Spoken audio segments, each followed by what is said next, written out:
帝每年對自家安好，阿們。應當照自家要學母計心，熱跳心來，自家嚟讚美上帝，自家嚟感恩，自家嚟敬拜，阿們。愛強點姊妹啊，你錯愛，起後而來，自家嚟撲小本，自家嚟主耶穌上帝，哈利路亞，自家講哈利路亞。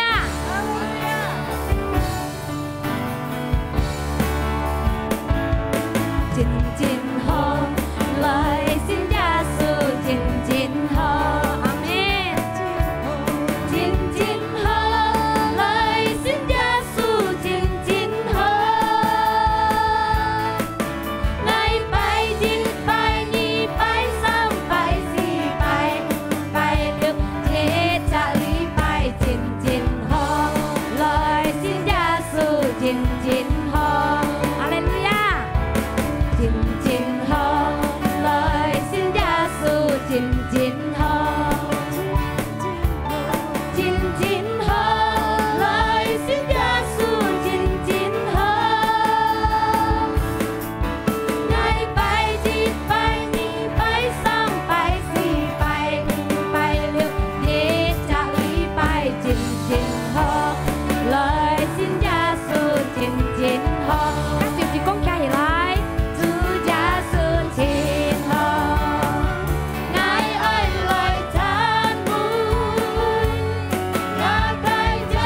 穌對愛真好，除hết那該煩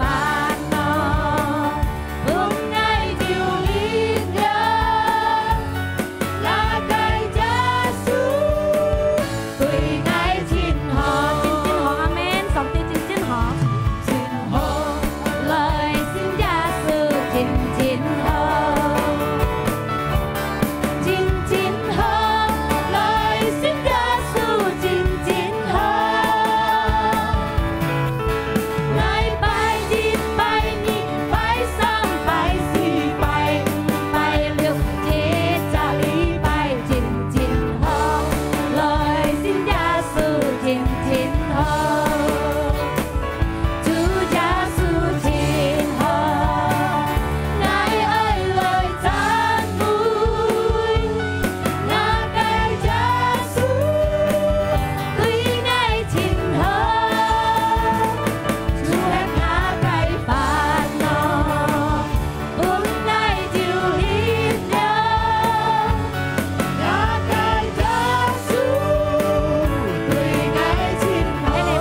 主耶稣里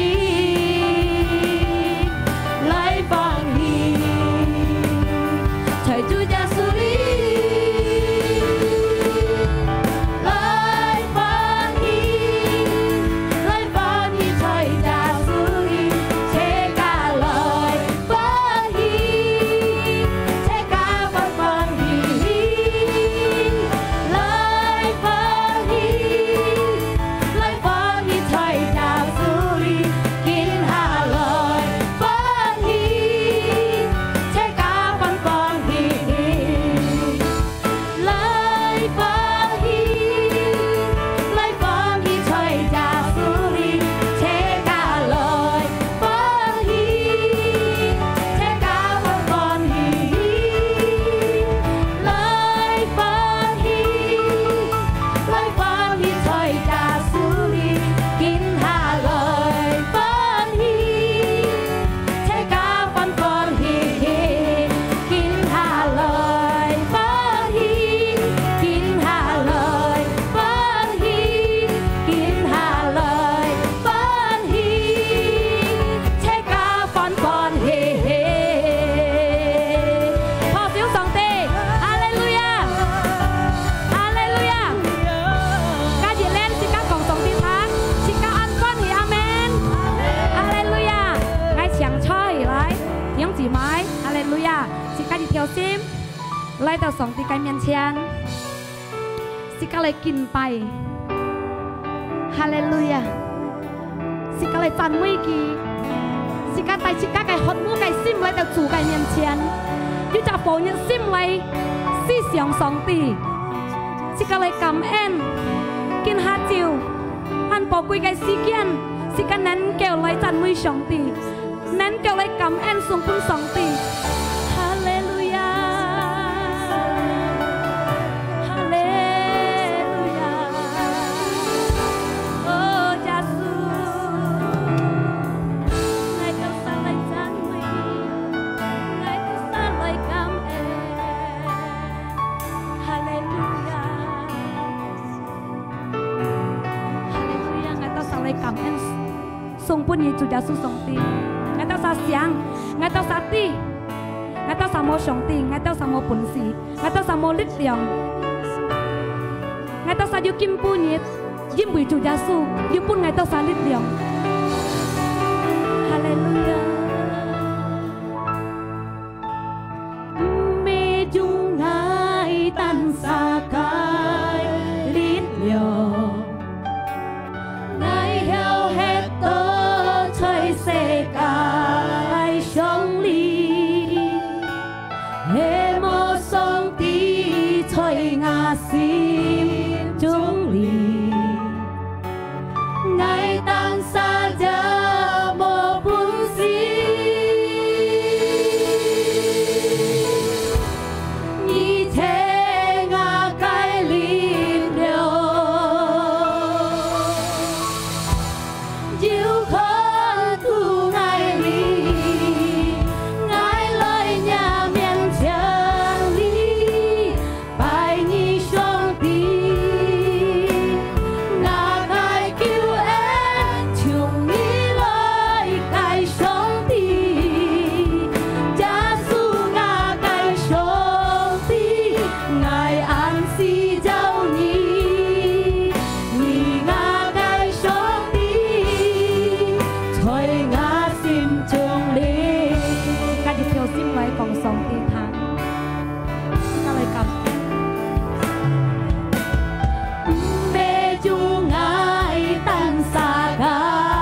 Chiều khai lại phòng tiêu tháng ngài lời nhà miền chân lý bài nhi sông đi ngà cài kêu em chiều nghĩ lời cài sông đi cha su ngà cài sông đi ngài an si giao nhi nhi ngà cài sông đi thôi ngà sim chung lý ngài lời nhà miền chân lý bài nhi sông đi ngà cài kêu em chung nhi lời cài sông đi cha su ngà cài sông đi ngài an si giao nhi nhi ngà cài sông đi thôi ngà sim chung lý ngài lời nhà miền chân lý bài nhi sông đi ngà cài kêu em chung nhi lời cài sông đi cha su ngà cài sông đi ngài an si giao nhi nhi ngà cài sông đi thôi ngà sim chung lý ngài lời nhà miền chân lý bài nhi sông đi quy tu ngài tôi sang châu xin ngài tôi nhớ ngài miền chân lý ngài tôi sang lại kinh bài nhi ngài tôi sang ti ngài tôi sang si giao nhi chủ nhà tôi sông đi ngài an si giao nhi ngà cài sông đi thôi ngà sim chung lý nhi ngà cài sông đi thôi ngà sim chung lý nhi ngà cài sông đi thôi ngà sim chung lý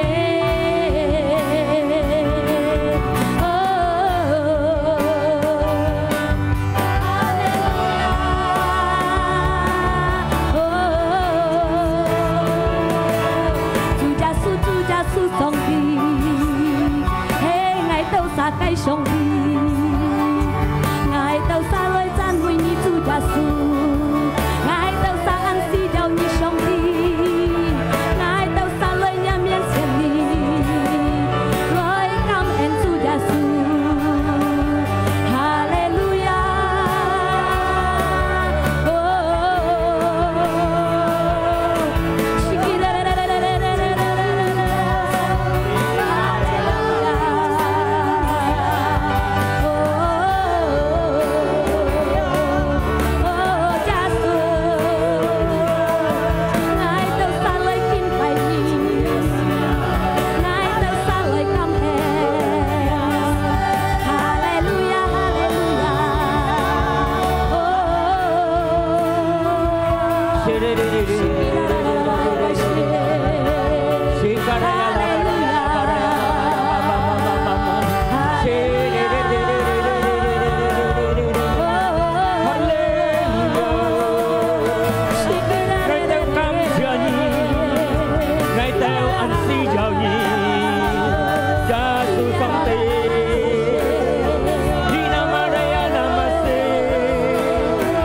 tao dịt theo sim lấy luôn giàu nhì ngày tao dịt theo sim lấy kín bay nhì cha su song ti hallelujah ngày tao tay hot u cái sim lấy nhà miền kiên lì hallelujah cha su song ti cam chia nhà cái anh tia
Namaste ri ri ri ri ri ri hi namaraya namasanaya labu seka lai yit theo sim san quy gia sư seka yit theo sim lai lung giàu kỳ hallelujah tay nhà cây hot mu cây sim lai theo kia miền thiên lý lai san quy chu gia sư hallelujah gia sư song ti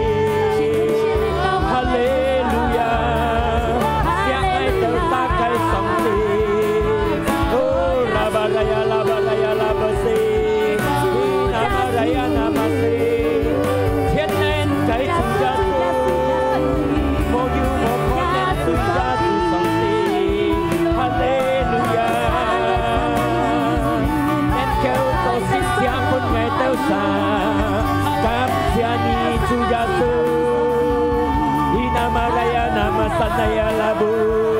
sekaraya la ba ba ba ba, seka di theo sim lấy kín thay kỳ, lấy chan quý kỳ, hallelujah, Giêsu một chúa ngày tao sang cái gì, hallelujah, irabaraya la baraya la baraya la ba la ba ba ba, sekaraya la baraya la baraya la baraya la ba ba ba, inamaraya la baraya la ba ba ba.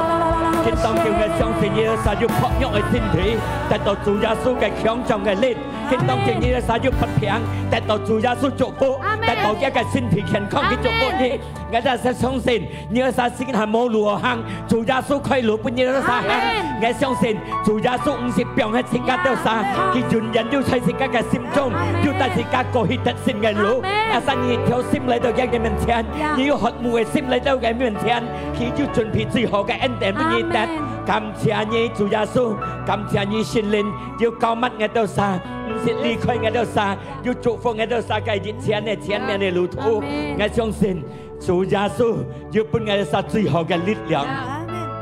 見當朝那隆重嘅都係接一嘅法，講格嘅都晒講主耶穌，聖靈俾我哋晒聰明智慧，嚟接一嘅反應，接一嘅反應，我都晒相信。我哋得最好嘅福，一個福喺度傳出去俾人哋，教乜我一福人傳一個法，教乜我每集人聽一個法，喺阿里比賽也好，喺各沙บุคคา聽也好，主耶穌要在你的沙บุคคา嘅啲，但係佢通才，俾佢聰明智慧，你接嘅嘅反應，你就得一個最好嘅福氣。感謝你聖靈，在耶穌基督嘅名，我哋就感恩，我哋禱告，即刻齊齊嚟講，阿門。哈利路亞，係平安，上帝祝福大家，阿門。呀，今日特別講上帝安息時間，上帝安息時間，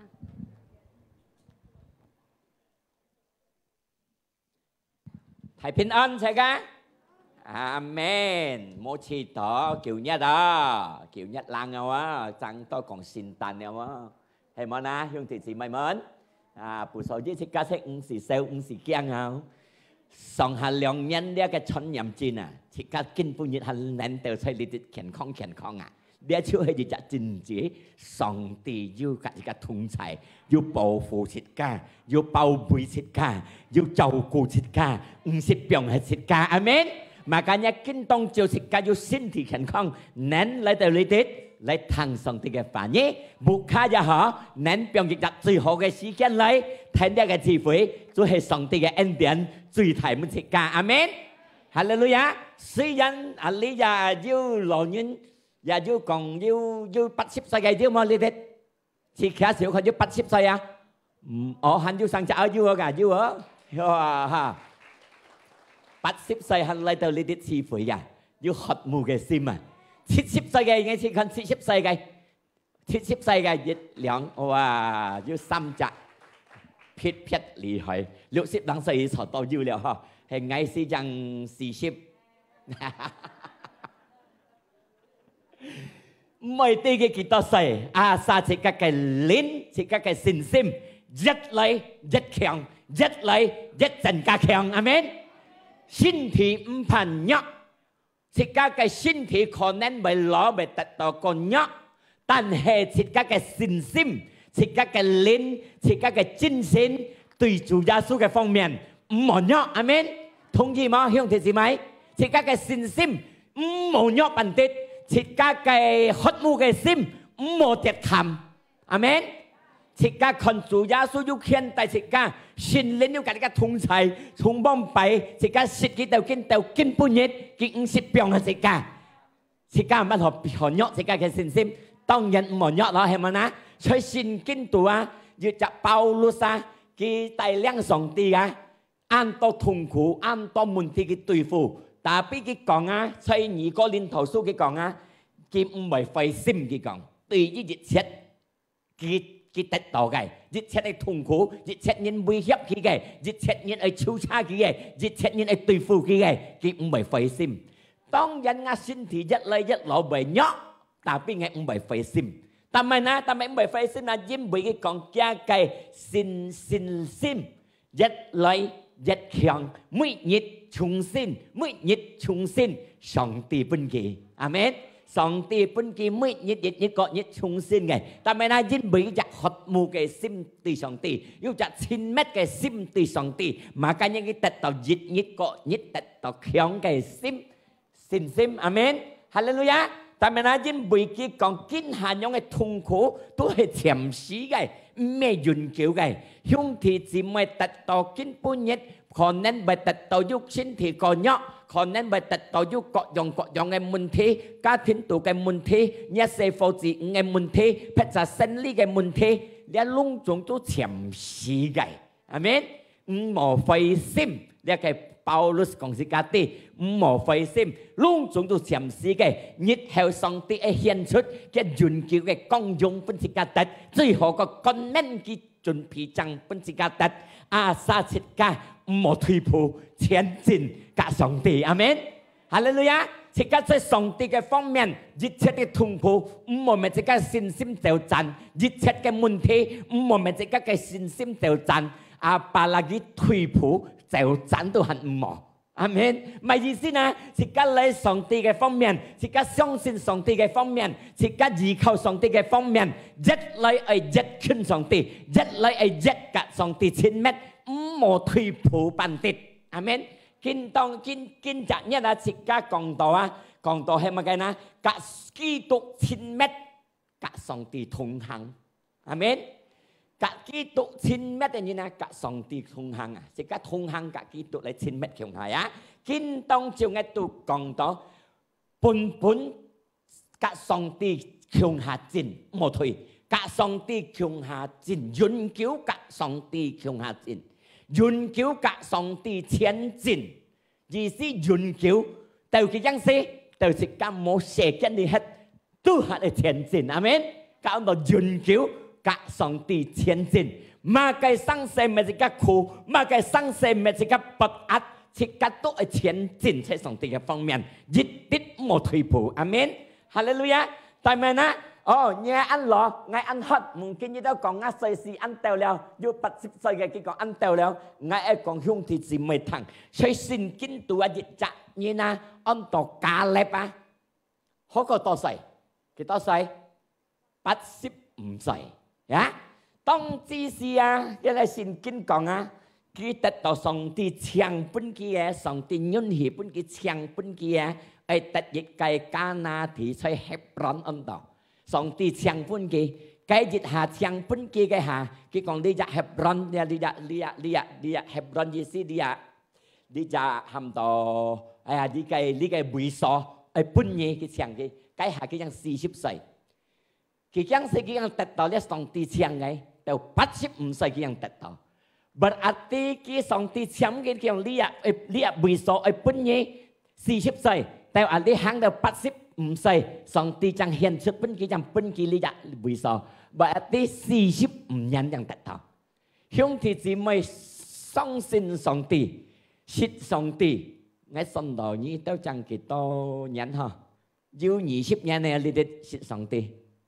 所以上帝嘅方面要上責啦。係萬日時講我哋加勒嘅時間啦哈，佢45年啊。等上帝強分嘅得到上帝強嘅，切矮將10個人喺上帝嘅方面，係上帝嘅方面，呀！但係切家唔滿足啊！人因為咧計加勒巴幫拜之事啦，佢哋班人啊12沙穆沙派佢去落加納地，意思係按啲次看按啲前現，上帝強分嘅看按啲前現，看按啲會所，看咗按啲人民人班人。你12日人落去看嚟講，10日人帶到冇嘅消息傳本呢個穆沙。你10日人講哇，啊，我哋人安台安特人講，了台人不樣樣，我嘅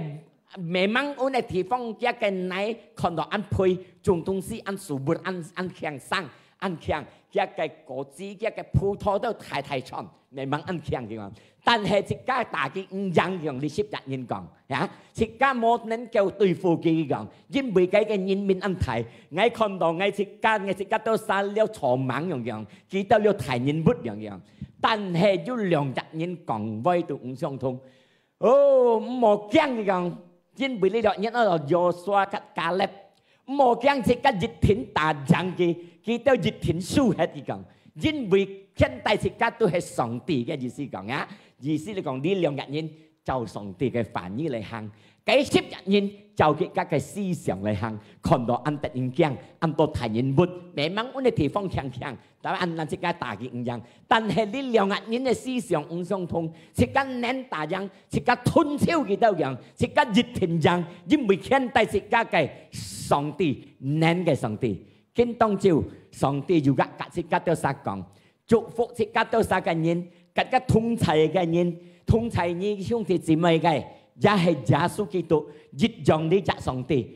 hiện tại là cái Joshua các Caleb dịch dòng hiện tại兄弟姊妹amen dịch dòng cái sòng tỷ anh tổ giá số kỹ thuật mà cá nhân ngay còn兄弟姊妹thằng chỉ cả tùy phụ dịch xét cái môn thi chỉ cả tùy phụ dịch xét cái mà cái tu họ phiền thùng giá họ một tùy phụ ban tết dịch tết một tùy phụ因為乜嘅呢？呢個加勒等45年啊，亦啲啲冇退步啊，一個愛啊，對於上帝啊，真係防一立，真係愛，真係親密嘅上帝。變出乜嘅，我相信你45年咩人穿嘅時間，安難等嘅時間，但係唔係乜一個心約，唔係乜一個感情對上帝冇係，佢一嚟一愛上帝，一嚟一錫上帝，因為佢。揸門上帝창出本機嘅，上帝講呢日會所本嘢佢記得上帝講嘅話唔係失敗，上帝要家兄弟姊妹講，上帝唔係讓hết tất cả đều sang，上帝唔係讓你單殺行，要家兄弟姊妹同齊，但係家得到榮耀嘅所在，係家得到榮耀嘅生命，係世間呢啲佢家嘅窮啊行，要祝福你，要照顧你，唔係讓hết你，阿們。當然要問題嚟到自家嘅生活中，當然生下自家嘅不平，咩講上帝冇照顧你，咩講上帝冇錫釋迦，要問題之些，要平痛之些，釋迦就愛看釋迦嘅信心到阿未得，而唔係表我生下上帝，允許本釋迦得到問題，允許本釋迦得到平痛，上帝也係愛看釋迦嘅信心到阿未為止，阿們。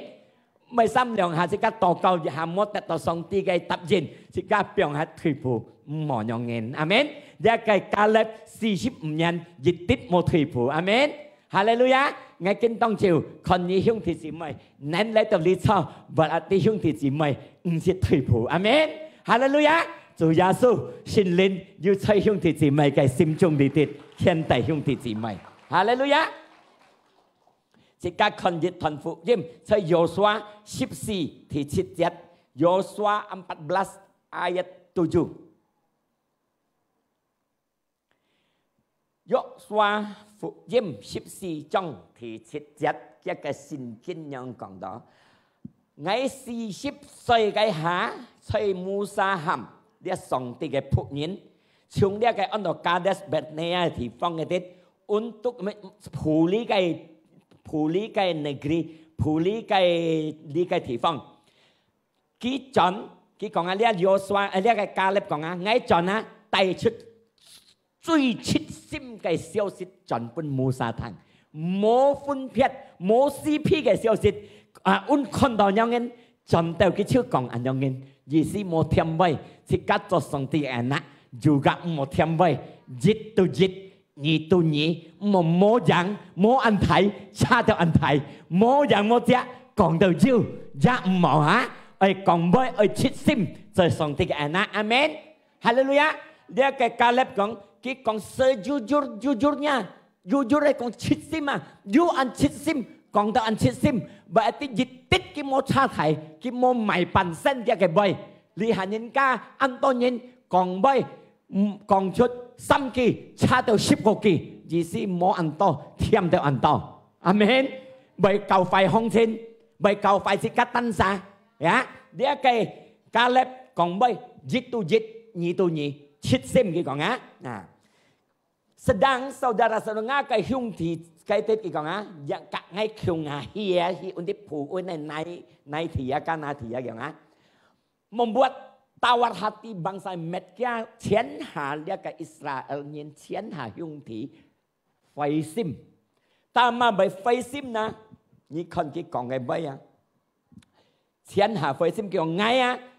一條心聽上帝，一條心真正一條心聽上帝，嘛咁樣佢講出嚟咩？切心看到安樣講安樣，佢呢班啊講出嚟咩啊？都唔相同，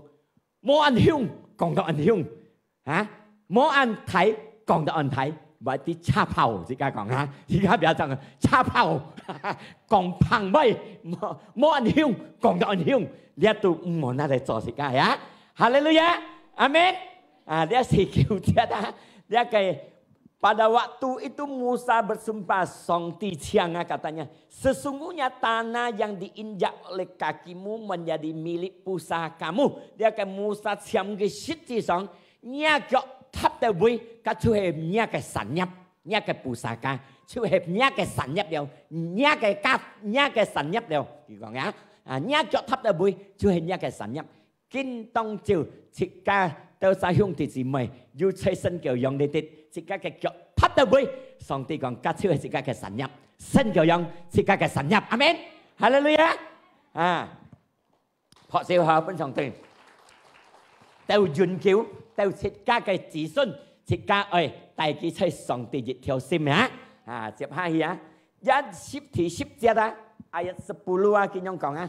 jadi sekarang sesungguhnya Tuhan telah memelihara aku shit si xong thì yêu chào cô ngài để Caleb còn á cái cả Joshua cường hà lượng xa và cái thổแล้วว่าเรียกสิไงสิปัดสิบใส่ว่าเดี๋ยวที่ฟงเสียปุ่นไงว่ายี่กิน40ยันแล้วว่าอย่างงั้นสิที่สองอย่างงั้นสองตี要照顧你สองตี要照顧兄弟姊妹阿們從這個聖經度見佢50表嘅這個時常要照顧兄弟姊妹阿們嚟晒要知道上帝照顧佢撒破小本上帝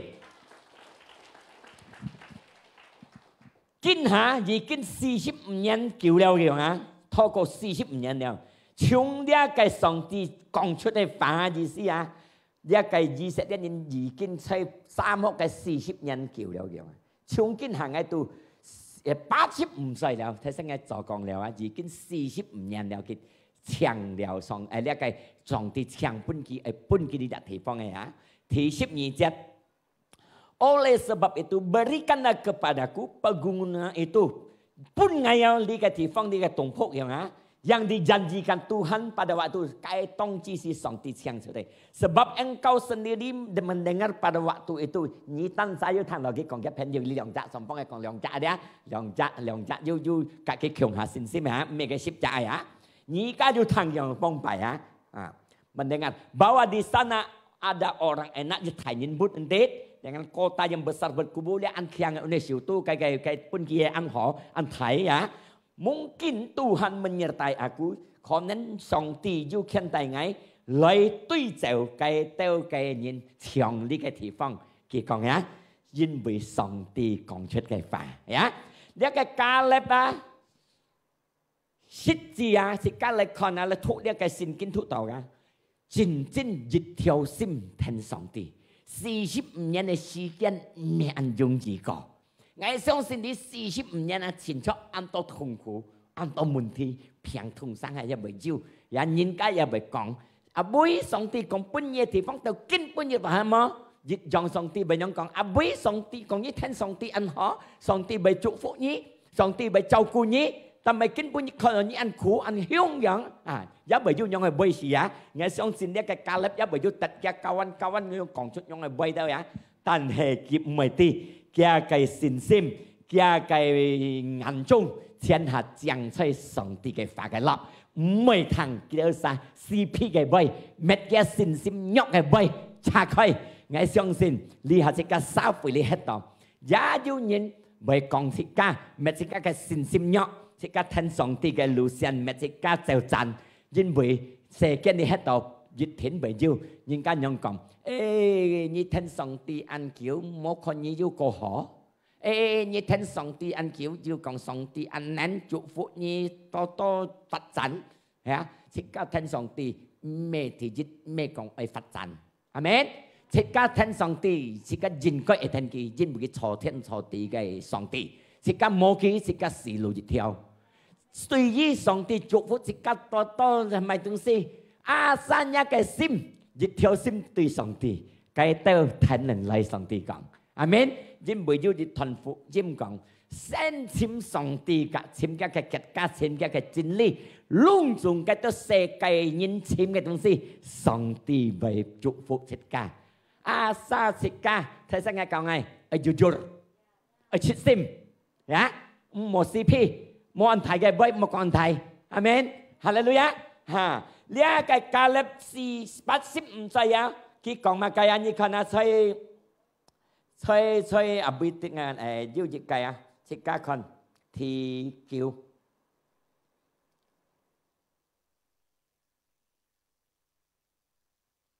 Ya, ngày xong thì đi 40 年 mẹ anh dùng gì á? Khi đi gạt này á. Giá hẹp mẹn hồ cái này vậy cháu kia cái亲戚cái bún kia có cái xe phô số gì kia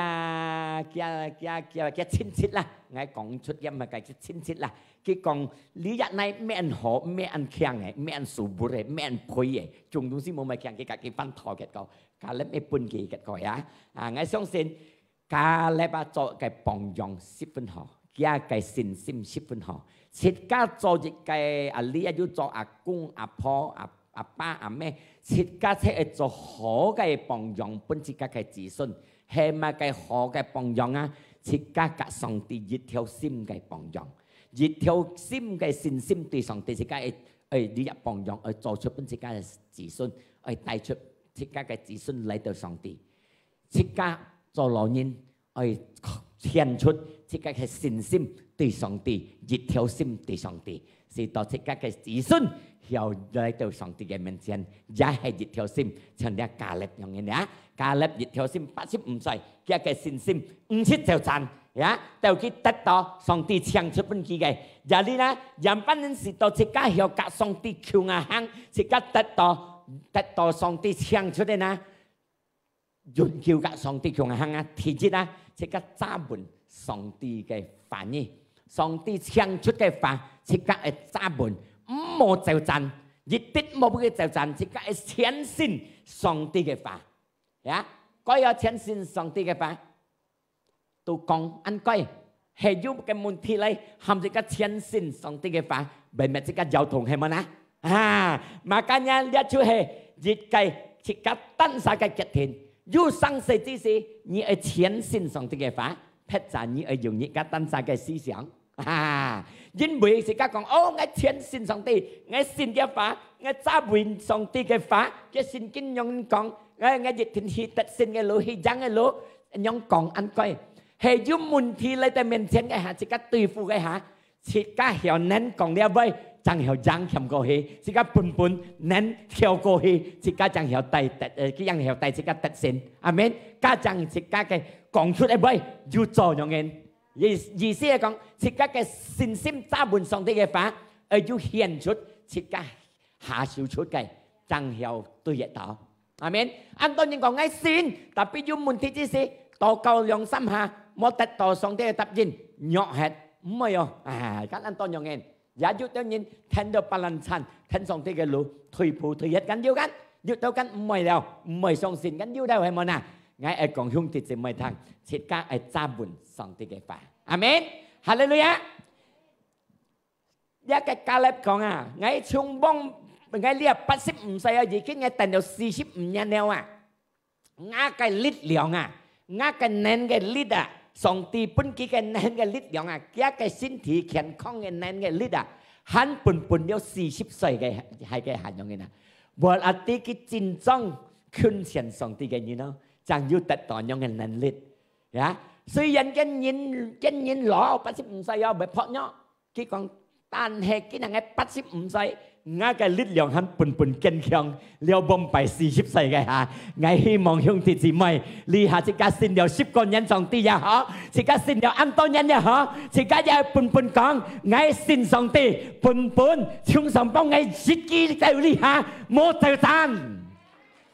冇就讚，即刻信上帝，即刻嘅力量半堅強，即刻嘅信心半堅強，阿們，冇就讚，哈利路亞。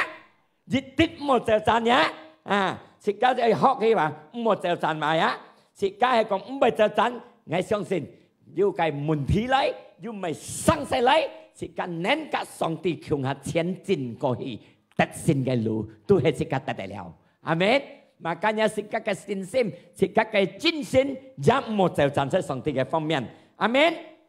第二呢，是到自家要กับ上帝前進研究啦，第二自家係乜？聽上帝一條心sepenuh hati，像呢個加勒樣嘅，計10隻冇sepenuh hati，冇一條心，看到生死嘅強，但係呢個加勒一條心嘅講，即係第8節樣嘅講嘅。Sedang saudara-saudaraku, ngakak hyungti yang bersama-sama pergi ke sana dengan aku, kakak kyung heun membuat tawar hati bangsa itu, membuat mereka itu hyungti si mai faisim.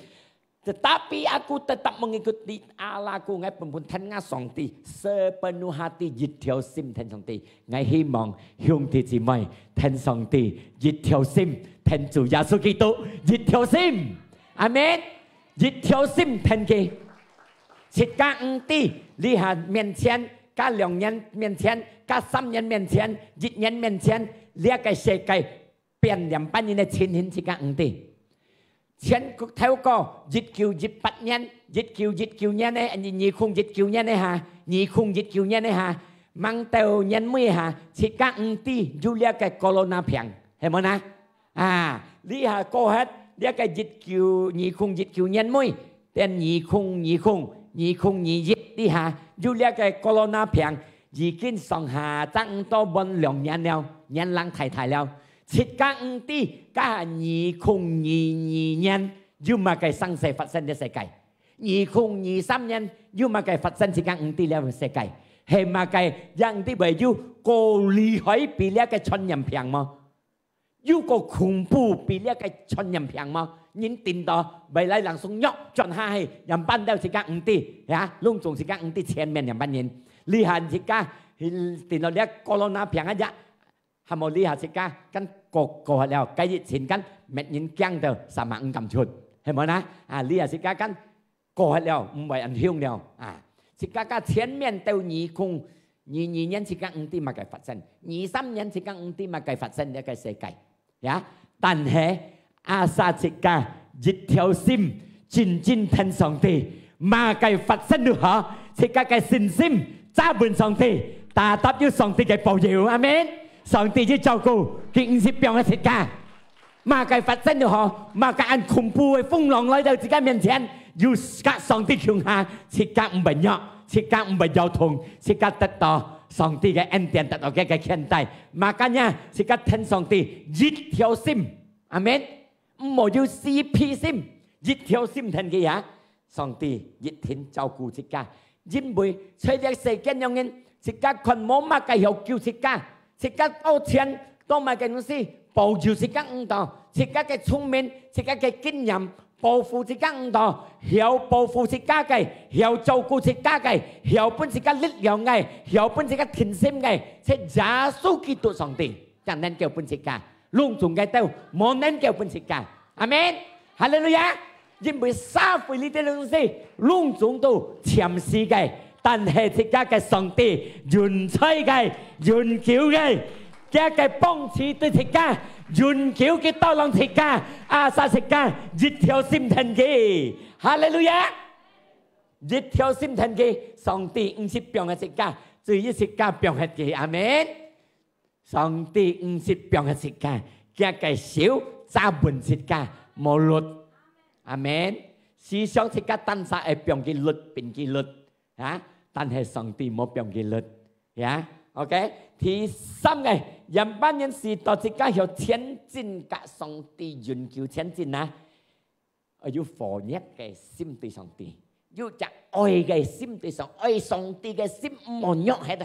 了幫拜自家後生大愛前事啊，日也冇看到唔錯得樣嘅啊，安樣嘅愛啊，兄弟姊妹sama識大個愛錢緊，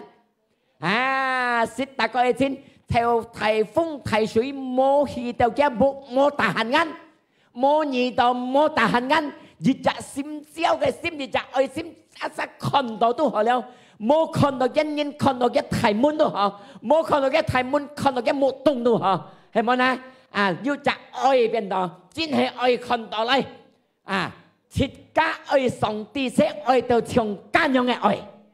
阿們。到自家愛上帝，愛到從兩樣嘅愛，我愛講兄弟姊妹聽，乜嘅颱風颱水，乜嘢嘅愛唔律，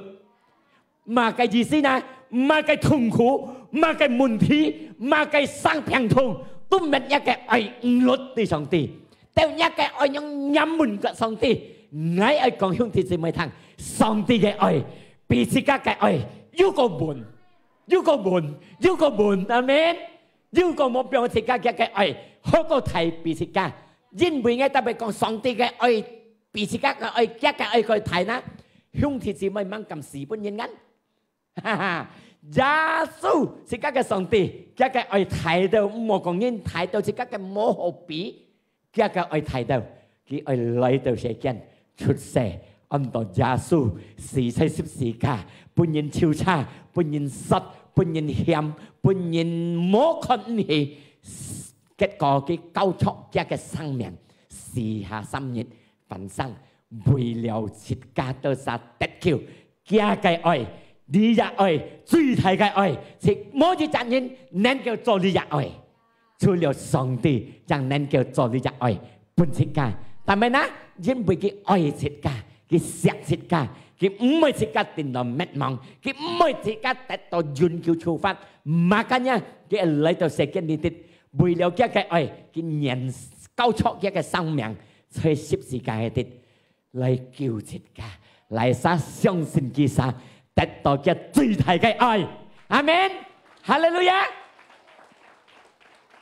嘅最大嘅愛，佢做出本自家了，還有乜計？最大嘅。冇了家嘅命，家嘅生命獻出本自家看，在聖經度裏做，死在十字架，為了救自家，全世界嘅人，見當照你嚟殺疼呢個智慧都好，射見你的冇最大嘅愛，對你兄弟姊妹，對你疼呢個智慧嘅，耶穌上帝最大嘅愛，做出本世界2000年前，佢來到世間47的世界，佢嘅愛獻出本世界，嚟殺相信佢殺，得到嘅最大嘅愛，得到永久嘅生命。Makanya thằng đó là cái phúc音，兼去接受這個愛，是今唔係得到滅亡，是今得到永久嘅生命。哈利路亞！因為上帝做出本全世界人得，阿們。是今人冇本事得到呢個得救，人隆重得好要隨惡嘅人，唔曉寫出呢個罪，唔曉出將呢個罪。但將上帝將能夠出出這個罪，透過這個愛出出這個罪，透過這個寶血消滅這個罪，呢個愛最大嘅愛，這個得到這個根本日愛反轉這個愛，這個嘅愛思想愛問呀啦對上帝，思想呢個愛唔好律對上帝，思想愛只放一嘅愛對上帝，唔好看hết呢個愛。根本日呢個最尾底下結束嘅堂嘅講出，你前門呢個愛對上帝很要麼，即個門單殺，很要麼，因為你單殺樣啲，呢個愛很本像夢之事，更強麼，像你大愛親嘅下，將雙見面南唔嘅下嘅愛，很要樣嘅愛對上帝麼？ngày sẽ cả ai sòng ti chỉ cần nhúc hà,最快theo nhìn thấy sòng ti cái ai, cần chỉ đó ai ơi, chỉ đó an sim tiêu, ai ơi chỉ đó an ai sòng ti, an sẽ sòng ti, hắn yêu mò đi ai, hay còn mò kinh bùn nhiệt, ai phan kiểm tra chính sĩ, kiểm tra tan xa, hay còn mò mang phan hỉ chọn đi cái ai, phan mệt chọn cái ai, phan lấy thiên mệt cả kia, phan lấy mệt chọn lấy cái ai. cái phò nhất cái ơi văn biong liang lại biong lát lại ơi chín mét cả cái lại amen chỉ cả tôi song ti cái chính sinh chỉ cả hành du mà hành trong bông bài mà chỉ cả dạ chính sinh tôi song ti cái semangat tôi song ti cái hành du mà hay mò chỉ cả ơi còn chính chủ lại ơi kiểm tra tăng xa hay mò ơi văn mét chọn lại amen hallelujah chỉ cả ơi họ hành du mà chỉ cả cái sin sim chỉ cả cái trung sim tôi song ti hành du trong bông bài ăn tròn mà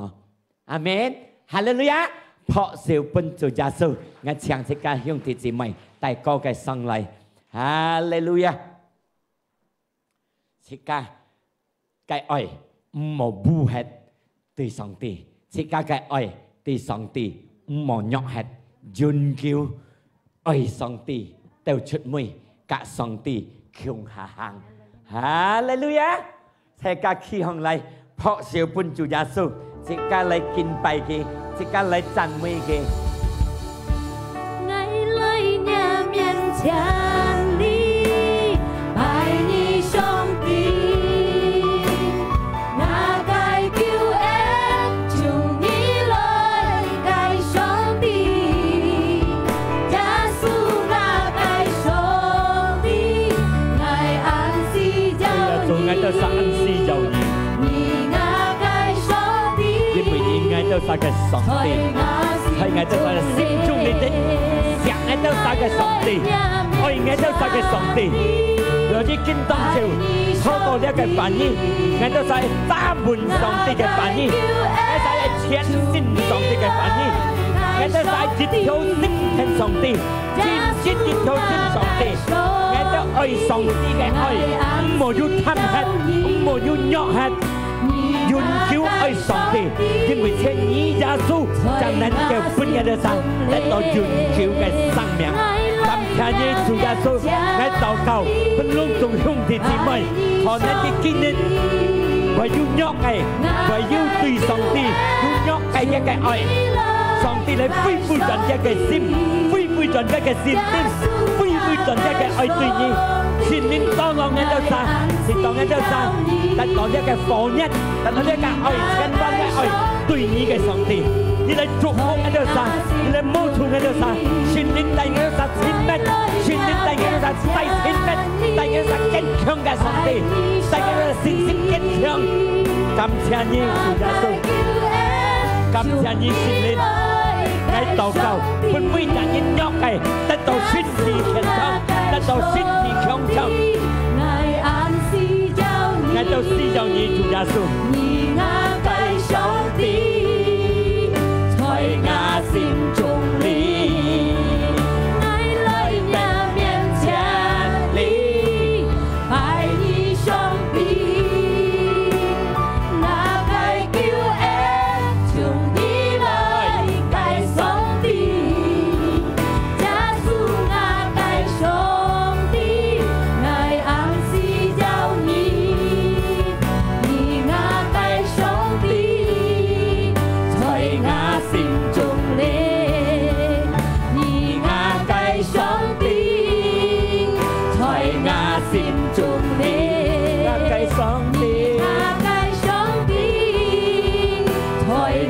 心中你，破碎本主耶穌，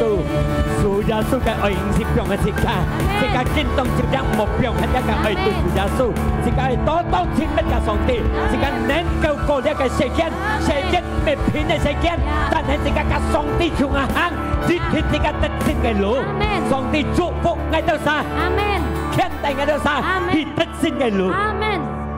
兄弟姊妹，時間嘅客家會。你見到就係對你位置，但係你嘅反應，時間潤叫喺佢心中你，就係就你嘅反應行，時間熱天得勝。時間嚟送上嘅行係時間接上帝嘅反應，上帝嘅話要喺時間嘅心中，上帝嘅愛要喺時間嘅心中，時間係聽見，一條心聽見，一條信心嚟揸滿嘅話，時間嘅愛對佢冇用係冇要就站。上帝，你看我哋送上嘅行係接一個恩典，一個平安充滿落我哋嘅心中。你一個愛做出俾我哋實看，你死你復活，是到每日信你生得到榮耀嘅生命。我哋實在相信神靈要給我哋同在，從呢下到永遠要給我哋同在，但我哋去得勝嘅路，在耶穌基督嘅名，我哋感恩，我哋得一個福，我哋做出一個福。本人得，在耶穌名嘅禱告，即刻齊齊嚟講，阿門。上帝祝福大家，家下要自信後生嘅可以喊佢嚟聽6點半嘅聚會，後生應該稍早即刻9點要聚會，6點也要呀，記得係啥愛嚟啥也可以嚟啊。上帝祝福大家。